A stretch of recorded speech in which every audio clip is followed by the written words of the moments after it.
Assalamualaikum warahmatullahi wabarakatuh. Sebelumnya perkenalkan, nama saya Khalifatus Salihah dengan NIM 19.000.18190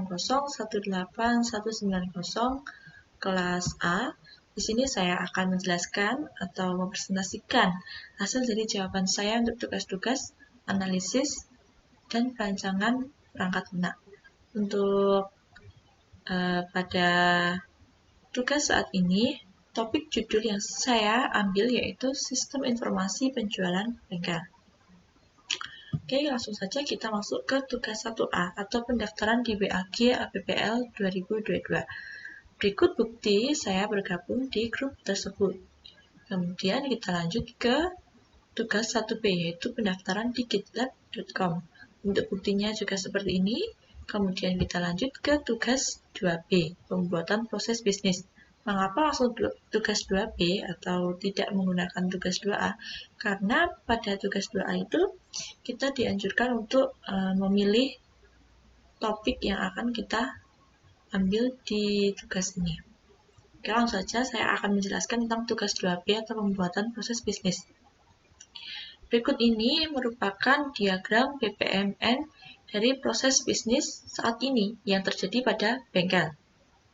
Jadi sebelum sistem yang saya inginkan itu dibuat, proses bisnis yang ada dari bengkel itu seperti ini, di mana dimulai dari pelanggan. Pelanggan dapat mencari informasi produk, kemudian pelanggan bisa mendapatkannya itu dari brosur atau rekomendasi dari teman, kemudian pelanggan itu akan membeli produk langsung datang. Kemudian sales atau karyawannya itu akan melayani pemesanan, kemudian sales atau karyawan tersebut akan membuat faktur penjualan, kemudian faktur penjualan tersebut akan diberikan kepada pelanggan dan pelanggan itu akan melakukan pembayaran.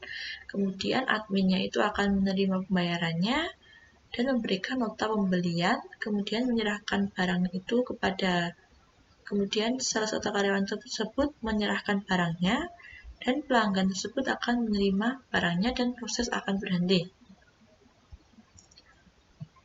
Selanjutnya, saya akan menganalisis prosedur yang sedang berjalan pada penjualan bengkel pada saat ini.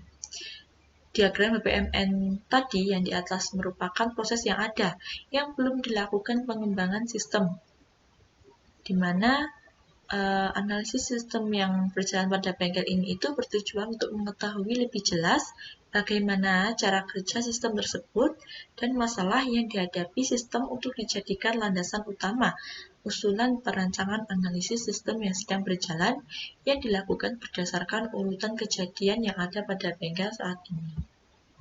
Kemudian ini merupakan diagram BPMN proses bisnis yang saya harapkan, yang menurut saya ini harus ada pada sistem informasi penjualan bengkel yang akan saya buat, yaitu ada dua halaman, yaitu ada halaman menu user dan juga halaman menu admin. Untuk user itu dimulai, yaitu saat mulai user akan dianjurkan untuk registrasi atau login. Kemudian user dapat melihat produk, user kemudian dapat membeli, dan user akan dianjurkan untuk input data pemesanan. Kemudian admin akan mengolah data pemesanan tersebut dan akan memberikan form pembelian kepada user. Kemudian user akan mengisi form tersebut dan melakukan konfirmasi pembayaran. Selanjutnya admin akan memvalidasi dan mencatat transaksinya. Kemudian proses akan dikirim dari admin, kemudian user akan menerima barang yang akan dipesan. Analisis dari sistem yang saya harapkan yaitu perancangan itu berisikan sistem yang diajukan, yaitu pelanggan langsung mengakses website dan bengkel ini kemudian membuka link. Jadi analisis sistem yang saya harapkan itu pelanggan langsung mengakses website bengkel ini. Kemudian dapat membuka linknya, memilih produk, kemudian menuju keranjang belanja yang berisikan harga dan jenis dari yang dijual dari dari penjualan bengkel tersebut, seperti jenis harga dan juga jenis spray partnya. Kemudian, jika pelanggan berminat, maka ia akan langsung pilih link pemesanan. Kemudian pembeli melakukan register dan login untuk konfirmasi pembayaran.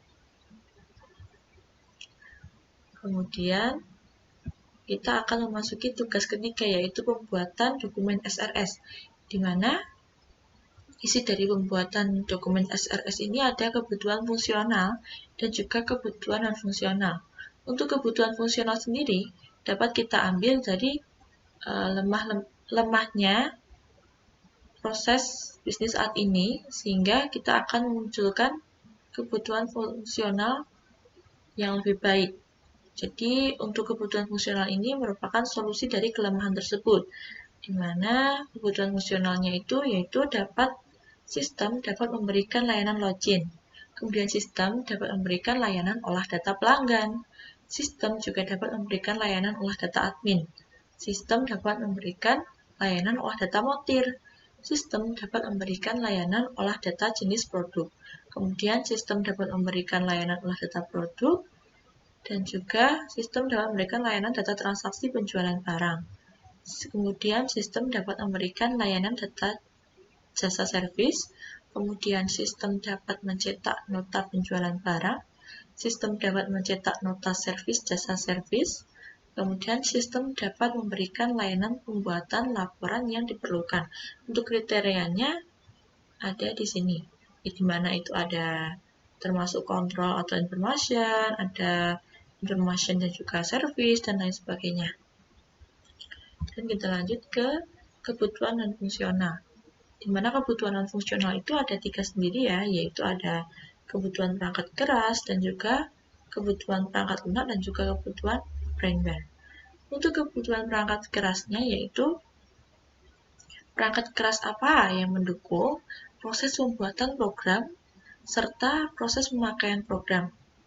Di mana pada sistem ini saya menggunakan untuk memorinya itu ada 4 GB, hard disknya ada 1000 GB, VGA-nya itu ada 2 GB, dan prosesornya itu Intel Core i5 82650 i6GHz with turbo boost up to 39GH. Kemudian untuk kebutuhan perangkat lunaknya, software itu dapat digunakan untuk mengendalikan kegiatan dari sistem komputer. Perangkat lunak yang dibutuhkan yaitu Windows 10 sebagai sistem operasi, Visual Basic 60 sebagai software developer, dan juga SQL Server. Kemudian untuk kebutuhan firmware sendiri pada penjualan bengkel ini ada pemilik atau admin bengkel untuk mengoperasikan dan mengelola sistem penjualan. Kita masuk ke kebutuhan informasi. Analisis kebutuhan adalah analisis mengenai informasi yang harus atau akan disajikan oleh sistem yang dibangun. Beberapa informasi yang akan disajikan dalam sistem informasi penjualan ini, seperti laporan stok spare part, laporan seluruh penjualan, laporan seluruh pelanggan, laporan keuangan, dan laporan inventaris. Selanjutnya, kita akan masuk ke kebutuhan pengguna. Kebutuhan pengguna itu untuk user menggunakan sistem atau aplikasi yang telah dibuat, kemudian untuk admin bisa mengakses apapun yang ada pada sistem. Jadi admin itu dapat melakukan transaksi penjualan maupun pengontrolan stok barang, kemudian diberikan hak akses penuh untuk memasukkan data ke transaksi dalam sistem, bertugas dalam melakukan penginputan data, edit data, hapus data, pembuatan laporan transaksi, laporan spare part terjual, dan laporan semua spare part yang terjual. Kemudian kita masuk ke tugas 4, yaitu membuat use case diagram. Untuk use case diagram dari sistem informasi penjualan bengkel itu ada seperti berikut ini, di mana ada 2 halaman, yaitu ada halaman admin dan juga halaman user. Untuk admin dapat mengelola transaksi penjualan, admin dapat mengontrol atau stok barang, kemudian admin itu dapat melakukan CRUD pendataan produk, admin dapat mengelola data user, admin dapat mengelola data pemesanan, admin dapat memvalidasi data pembelian, admin dapat mengelola transaksi pembayarannya. Kemudian pada halaman user dapat melihat produk, user dapat melakukan pembelian, user dapat melakukan transaksi pembayaran, dan kemudian user dapat mencetak laporan transaksi. Dan mungkin sekian dari saya untuk tugas-tugas 1 sampai dengan 4 mata kuliah analisis dan perancangan perangkat lunak. Mungkin sekian, kurang lebihnya saya mohon maaf. Wabillahi taufiq wal hidayah. Wassalamualaikum warahmatullahi wabarakatuh.